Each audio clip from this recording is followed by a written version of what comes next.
we're going to be talking about Picasso today, and I'm going to be talking about Picasso.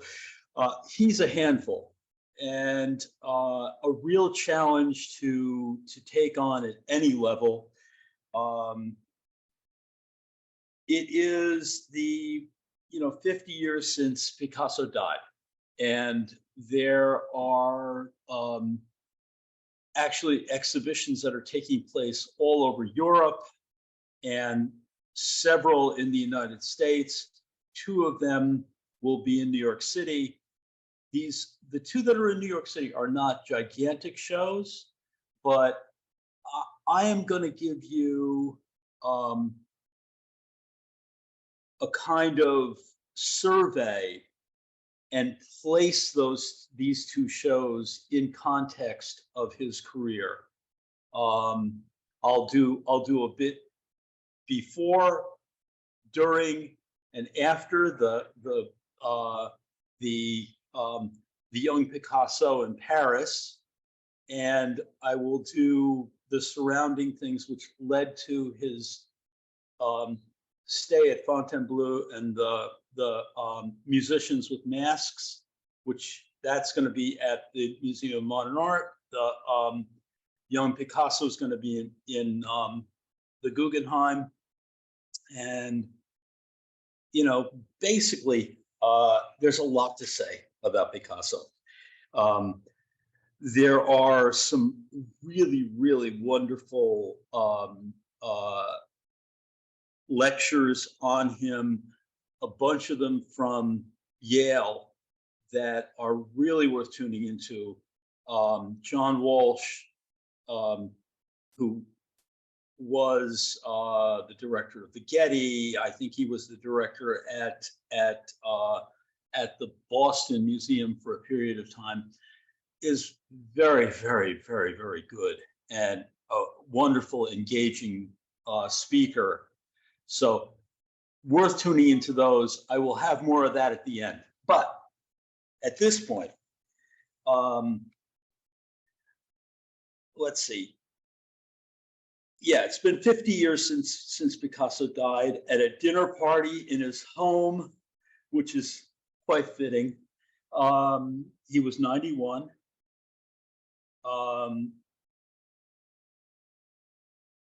It's an impossible task in 45 minutes to encapsulate Picasso.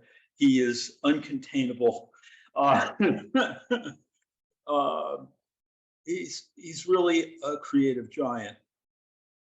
I'm going to mainly focus on these two works and the stuff surrounding it. Picasso and Matisse are arguably the two dominant artists from the first half of the 20th century. There's sometimes friendly competition, is well documented, and I'll touch on that where relevant in this talk. But what we're going to do is I'm going to do a little bit of his childhood.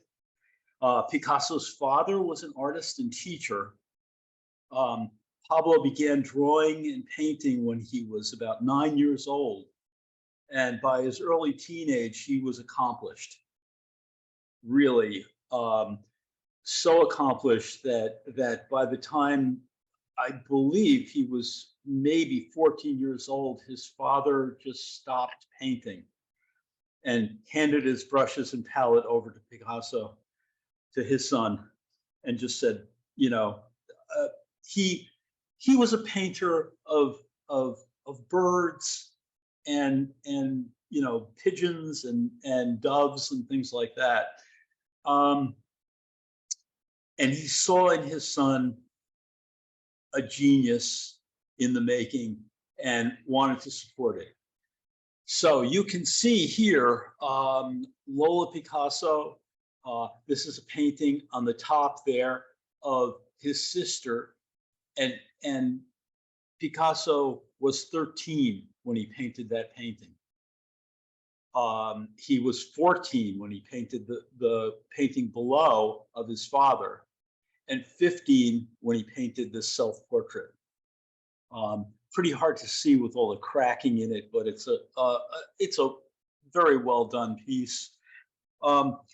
His father, basically, they were living in a kind of small town, Malaga, in southern Spain, and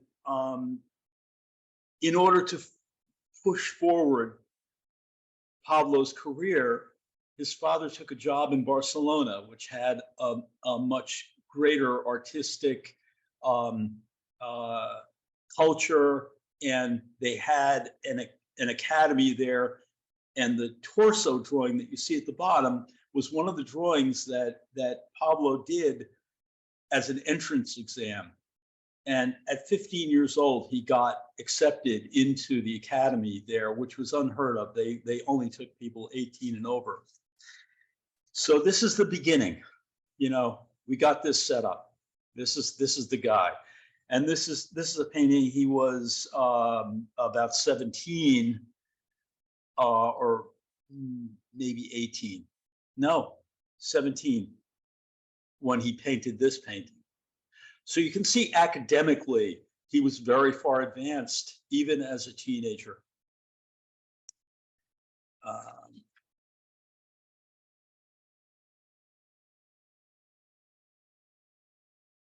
So by 1899, he had moved to modernism. He had seen Toulouse-Lautrec. He had seen Edvard Munch,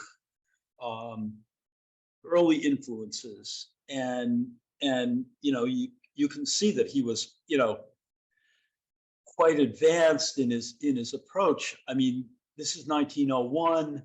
The painting on the right looks like a Fauve, the French expressionist kind of movement, and that hadn't started.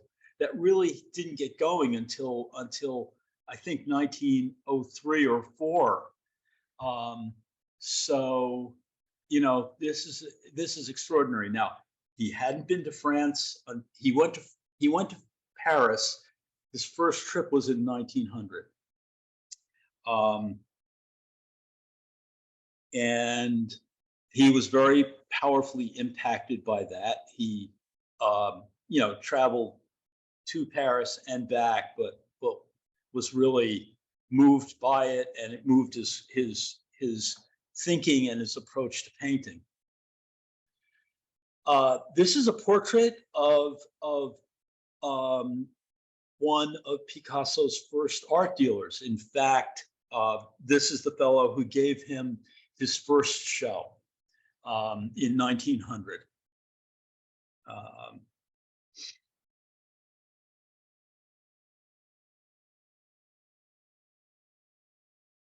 So I mentioned Lautrec, and here on the right is a Picasso, and on the left you see a Toulouse-Lautrec.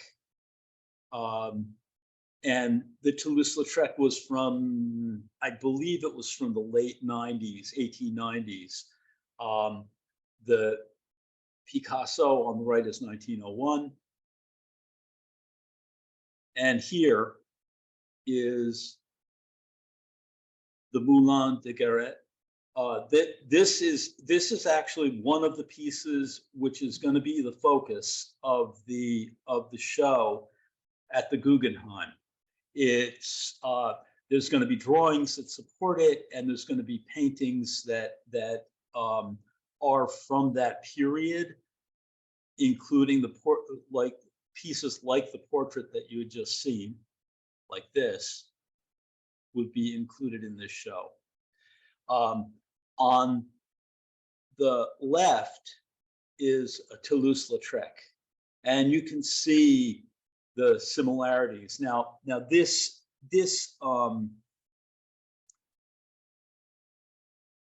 cafe was actually the material that Toulouse-Lautrec, Van Gogh, Renoir, and several others. It's a very famous dance hall, so many of them drew inspiration from this place. It was a mill before it became a dance hall, and that's where the galette came from. it's basically a type of brown bread that they used to create the flour from in this mill. Um,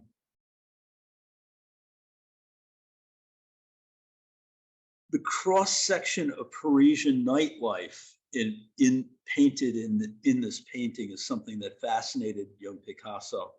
Um, Picasso did not settle in to Paris until 1904, but he made several trips, and obviously this was painted, you know, on his return to Barcelona. I don't think he would have painted it on the spot there because it's a fairly large painting. But it was probably developed from drawings that he did while he was there. Okay. Okay. Self-portrait. Yo, Picasso. I am Picasso. The Declaration of Independence. So, you know, you can see, you know, Picasso had quite a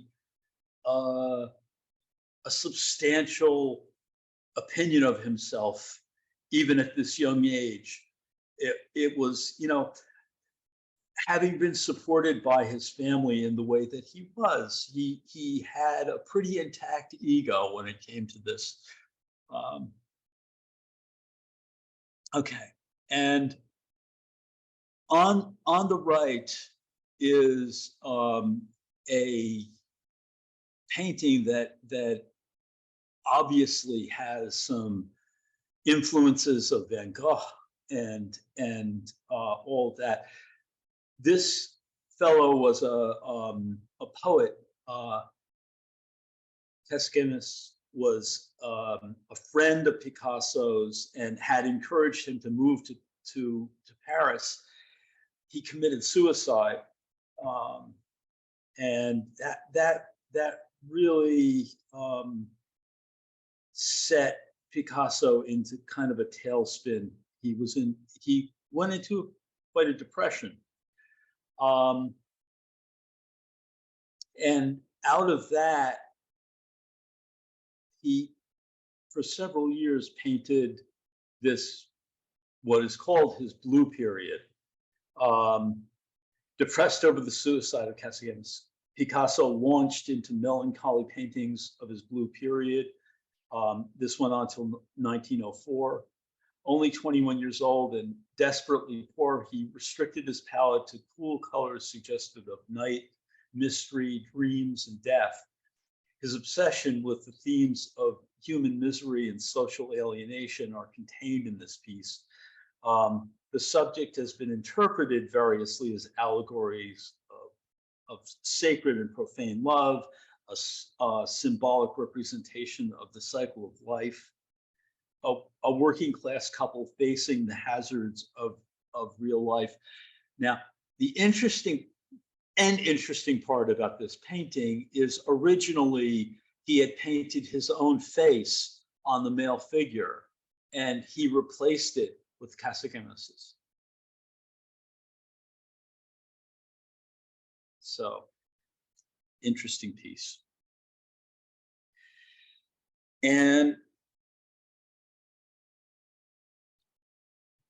the Harlequin is a recurring image throughout Picasso's work. He identifies with the performer, the trickster, the acrobat,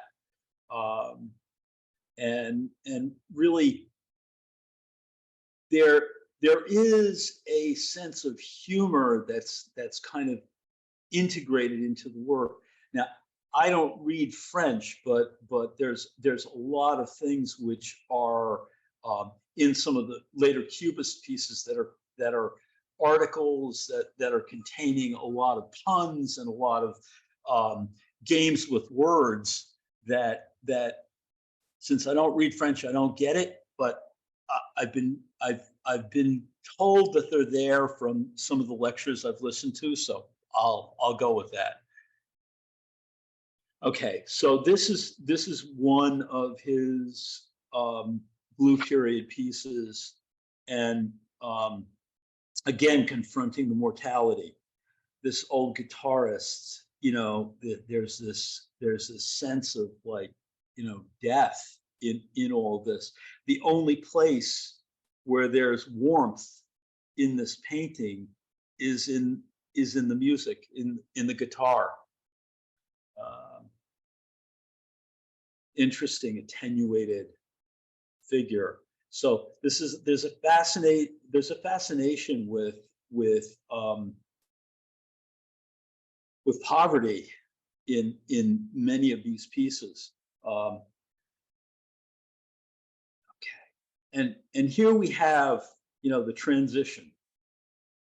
This is a typical, the self-portrait from 1901 from Blue Period. It's really, you know, it's definitely, you know, that somber mood. And on the right, again, we have the Harlequin. It's actually the beginning of the trickster emerging into the what was called the Rose Period, which went on from 1904 to about 1906 or 7, I think 1906. And again, we have the Harlequin, the jokester. And this is a really, you know, a masterpiece from this period. This great gesture holding the pipe, and this garland of roses around his head that kind of merges into the wallpaper. Beautifully painted piece. The guy could put on paint. Okay, so now we move on to 1905, 1906. Picasso meets Gertrude and Leo Stein, and is invited to their salon, and he sees there all of the avant-garde of Paris.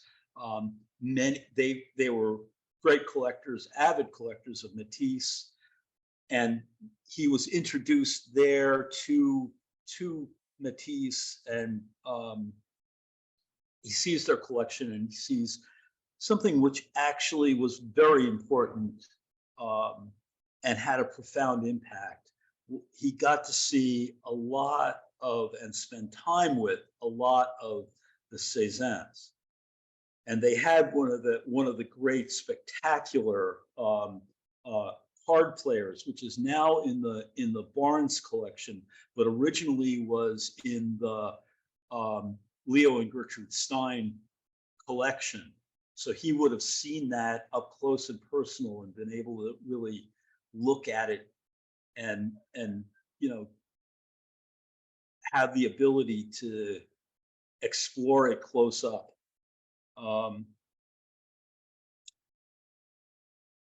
He meets the Cohn sisters, who are also great avid collectors from America. And many of you may know the Cohn collection, which is down in Baltimore. And so, you know, he was introduced to a lot of people through the Steins. He met Kornweiler, who was a art dealer in Paris, and Kornweiler championed Picasso and Braque and a bunch of the Cubists, and did shows in his gallery of them. On the lower right, you see a kind of ramshackle building, and that was a set of studios in Montmartre, and that was where Picasso had his studio, his first studios. Now, I popped up this African mask and this early Iberian female head. and looking back and forth between those and what ended up being Gertrude Stein's portrait, you get that there was that Picasso was looking at a lot of different sources to pull together on this. Now, Gertrude Stein sat for this piece. I think I read 80 or 90 sittings. She loved going to his studio, so it was fine with her. He stopped painting the painting and went away for the summer for a break out of the city. And when he came back, he repainted this mask-like face on the portrait. And when he gave it to Gertrude Stein, who had commissioned the piece, everyone said, "Well, it doesn't really look like you." And you know, she was only about 30 years old at that point and looked fairly young. But this mask-like face was there. And people said, "Well, it doesn't really look like you." And Picasso said, "Don't worry, it will." So the influences of seeing those Cézannes comes to the fore here. What happened? Between 1906 and 1907, 1908, there was a massive retrospective. Cézanne died in 1905, I believe it was. In 1906, there was a massive retrospective of his work. And this was a groundbreaking and earth-shattering experience for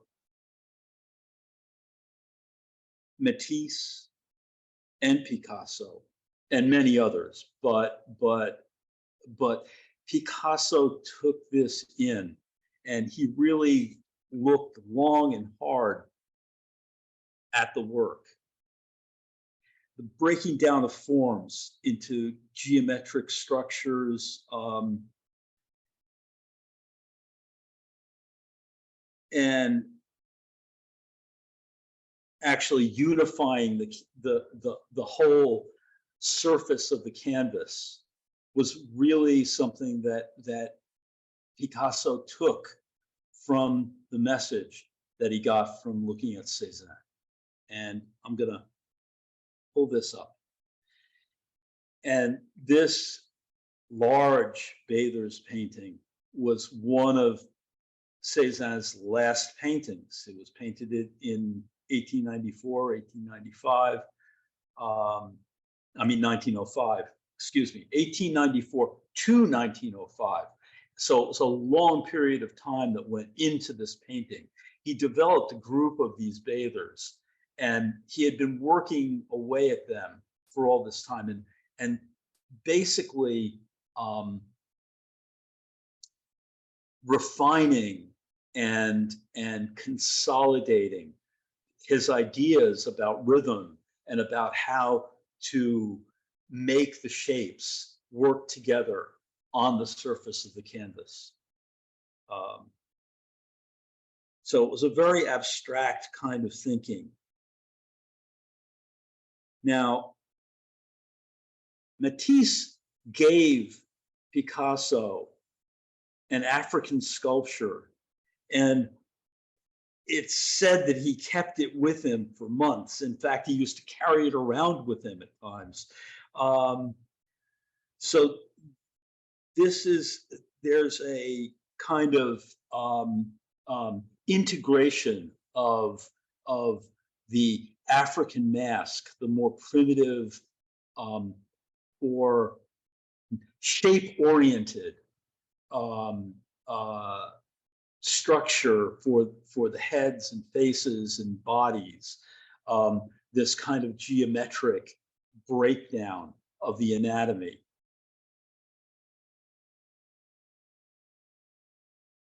And after the Cézanne show, Matisse painted the Blue Nude. I believe that the Steins bought it, but one way or the other, Picasso saw it, and not to be outdone, went back to his studio and painted Les Dames d'Avignon. And this painting was shocking at the time. It was, you know, taking those African masks and integrating them into a group of prostitutes. You know, this would have been widely known by everyone. Now, Picasso painted this painting in 1907 and didn't show it for, I don't know how long it was. It was 5 or 6 years before he showed it to anyone.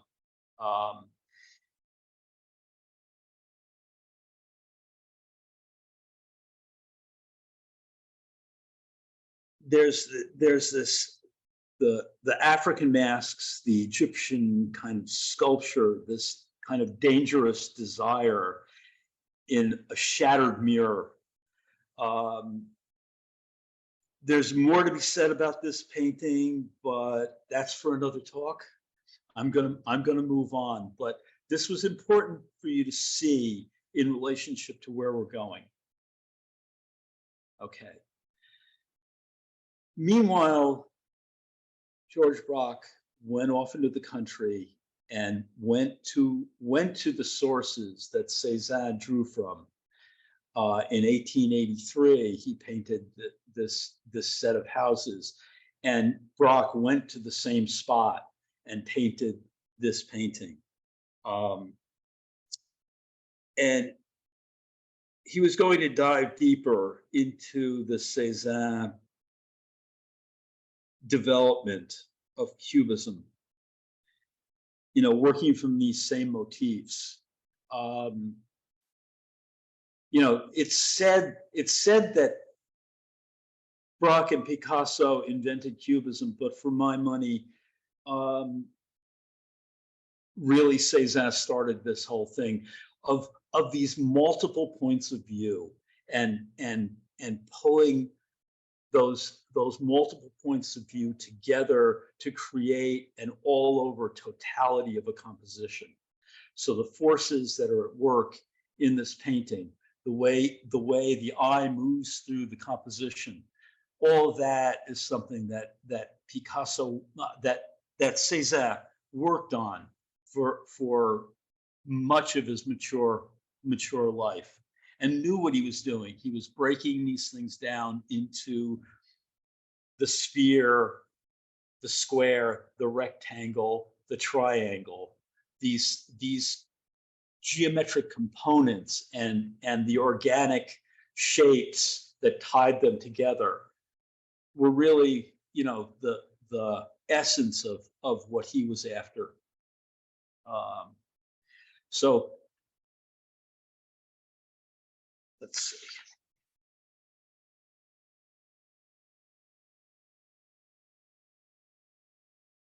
Braque further simplified the forms in the buildings. He does away with references to kind of naturalistic light. The light logic in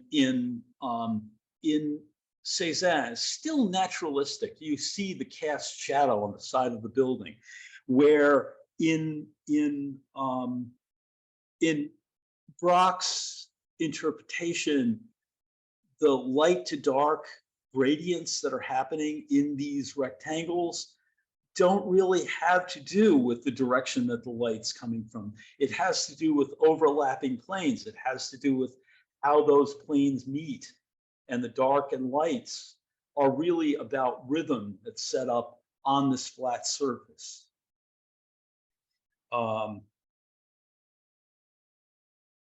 You know, shifting the squares and rectangles and triangles to activate the composition.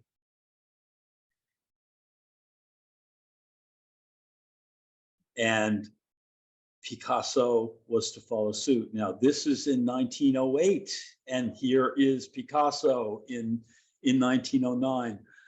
Braque and Picasso began to work together to develop this thing called Cubism. And this lovely painting, very muted. They really did away with color as an element at this point to really home in on the compositional forces that these geometric elements make. Okay. Lasting from 1909 to 1912, well, I would say 1914. Analytic cubism, analytic cubism paintings are characterized by fragmentary appearances, linear construction, reduction in color to an almost monochromatic color palette. Understanding of objects as basic geometric shapes, the use of multiple points of view, unlike other avant-garde images produced by the Italian futurists at Mondrian or the pioneer of abstract art, Wesley Kandinsky, analytic cubist paintings were left open to interpretation and were not accompanied by an artist's manifesto.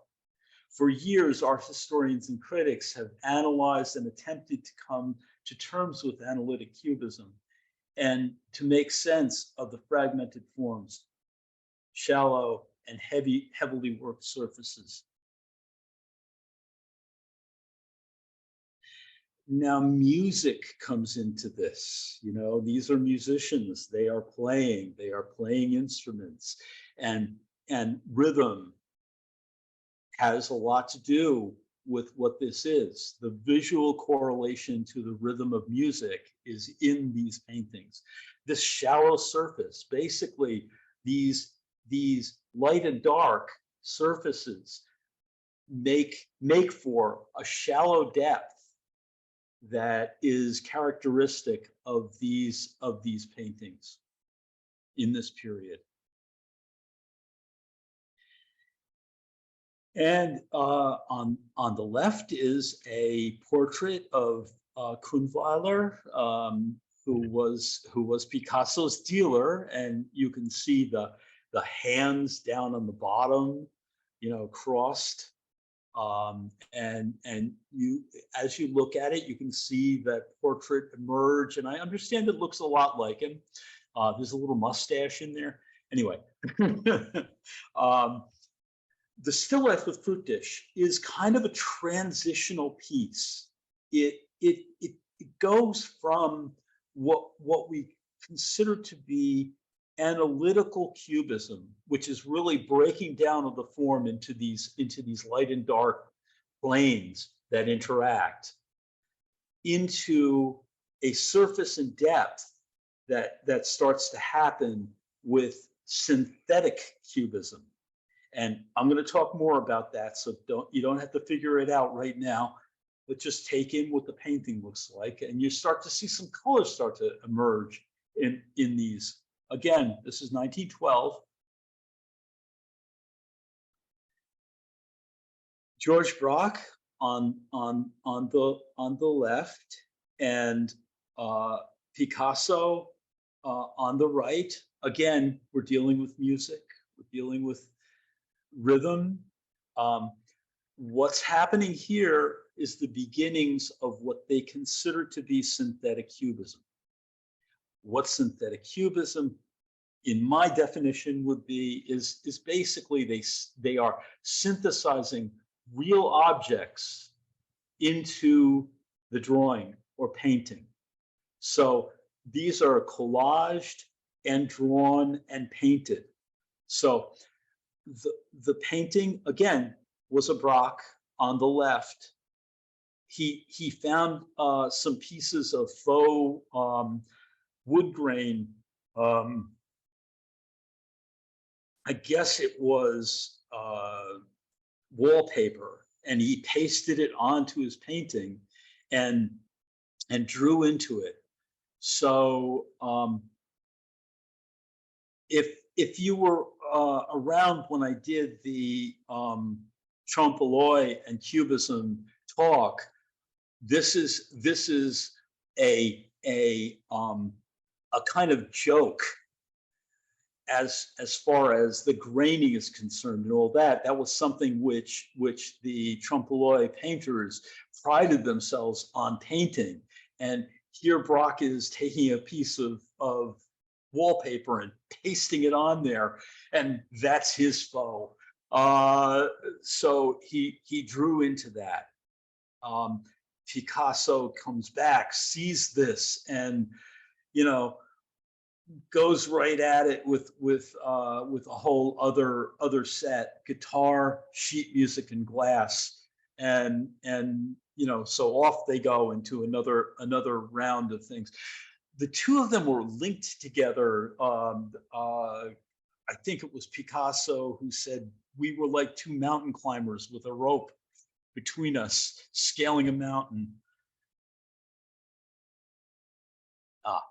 The beginning of analytical cubism, what pushed for the new challenging canons of creativity. Cubist artists aimed to revitalize the arts so that it would be more in tune with the innovations, the birth of the modern age.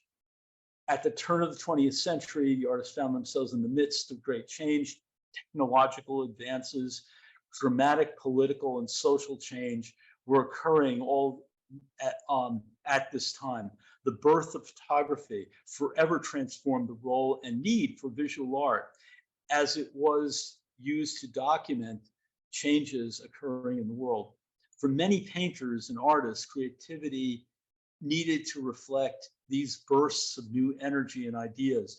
Braque and Picasso loved the movies. They went all the time.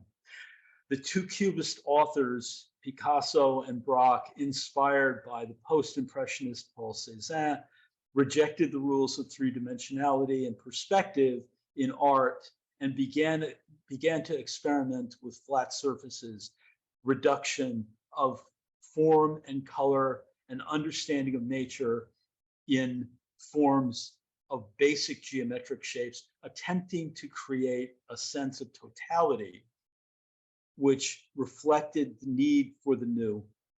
Two Cubist artists collaborated, communicated daily, experimented with space, time, and representation in the world. On the right is a Picasso. He found a piece of plastic printed caning material. It was kind of a cheap kind of vinyl wallpaper, and glued that on, and then took an actual rope and put it around the outside, framing the piece. So here we are, Journal, newspaper, current. Okay.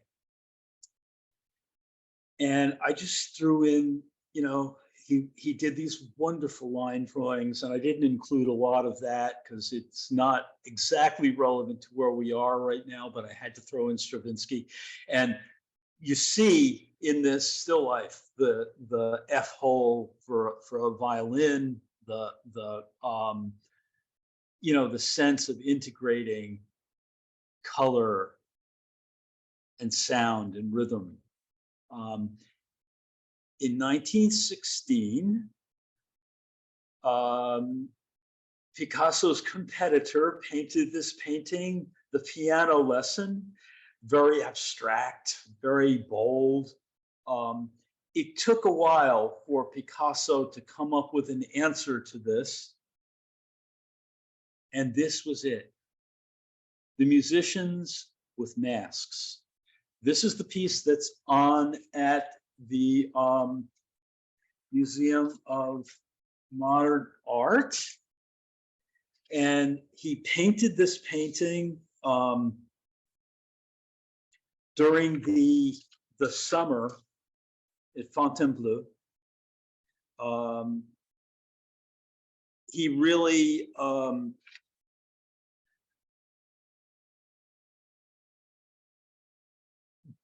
let me go back a second. This is 1921 in the summer. He's married, has a wife who is expecting a child. Olga was a dancer with the Russian ballet. So there was a connection to Diaghilev. In 1917, Picasso was commissioned by Diaghilev to do a set design for a dance piece called Parade. He went to Rome, and that was really the first time that Picasso went to Rome. Picasso didn't travel a lot because he painted a lot and he had everything he needed in Paris. So he went to Rome and was very much affected by the classical paintings that he saw there in the wonderful collections that were available to him. So at the same time as he's painting this extraordinary musician's cubist piece, synthetic cubist piece, he is painting these neoclassical women, 3 women at the Spring. And he painted them at the same time. They're at about the same scale. The 3 women is 80 by 68 inches. The 3 musicians are 80 by 87. And so he was painting them in tandem at the same time, which is quite fascinating. And I want to stop for a minute and take a closer look at the 3 musicians. Basically, it made of flat, bright colors, abstract shapes in shallow kind of box-like room. On the left is a clarinet player, in the middle is a guitar player, and on the right is a singer holding sheet music. They're dressed in this familiar Perrault costumes. Again, the jokester, the harlequin, the trickster.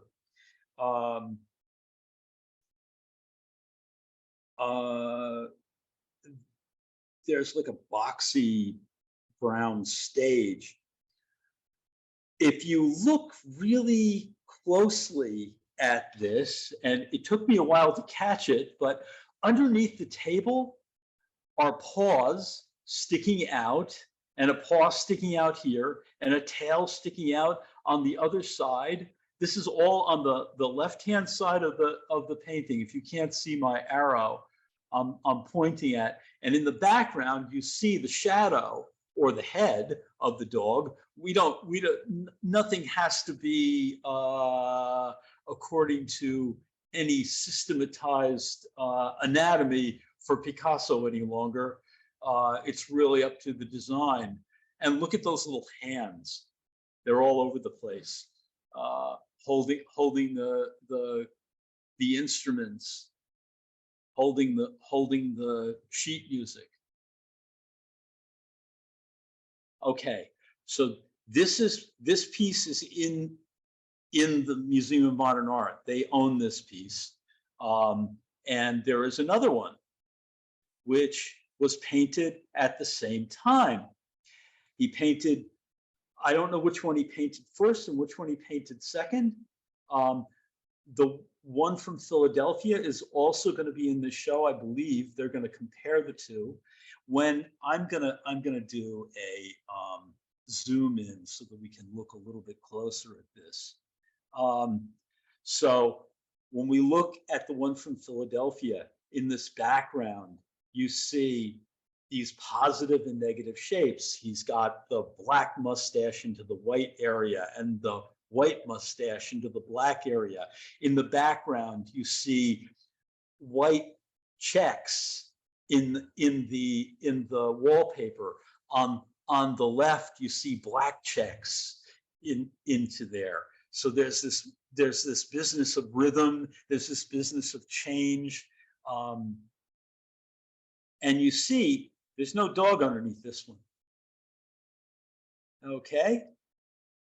And the mustaches, there's a white mustache on the right side, and on the one on the left, and there's a white mustache on the left side on the one on the right.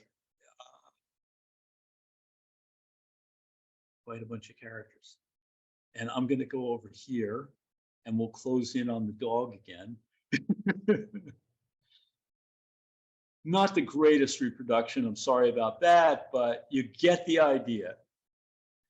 Okay, and here is the three musicians in situ. You can see the scale of the piece from the guard that's standing next to it. Okay, I'm going to have to rush along here because I see that I'm running out of time and I got a hell of a lot more to say. Okay, so these were studies.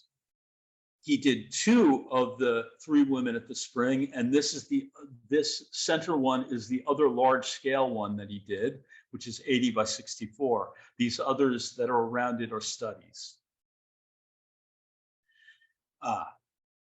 Woman with child by the seashore, just gave birth to their child. You know, this is not exactly a portrait of Olga, but it is more or less a portrait of Olga, and the stabilizing and peaceful aspect of this at that time in their lives was very important. Now, I'm not going to say too much about Picasso's character when it comes to the women in his life. That's a whole other story, and plenty of people have had plenty to say about that.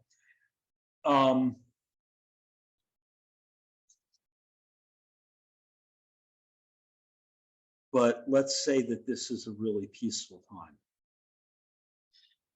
And I'm going to move us along into this great still life on a pedestal, very sexy kind of shapes. And again, painter and his model, Picasso in his studio, all of these give a nod to looking over his shoulder at Matisse, the color in them, the kind of shapes, those leaf-like shapes are a straight lift from Matisse. And again, you can see in these pieces the 1933, his marriage is a little bit more shaky in this mirrored image. It's one thing on the surface and another in reflection. And all the way on the right is Olga not looking any too happy to me. And then in the middle is Dora Maar, who was the next in line. I'm not sure when Olga and Picasso divorced, but they did. Okay, and 1937, Weeping Woman. This set, I'm not going to say too much about Guernica because that's a whole other story and a whole other hour, and we're not going there. But suffice it to say, the women, this Weeping Woman, is it Olga, or is it hearkening to the social turmoil that he was seeing in his homeland and the tragedy that was taking place in Guernica, and those horrible air raids that the Nazis were raining down on his homeland. This is one of the most powerful,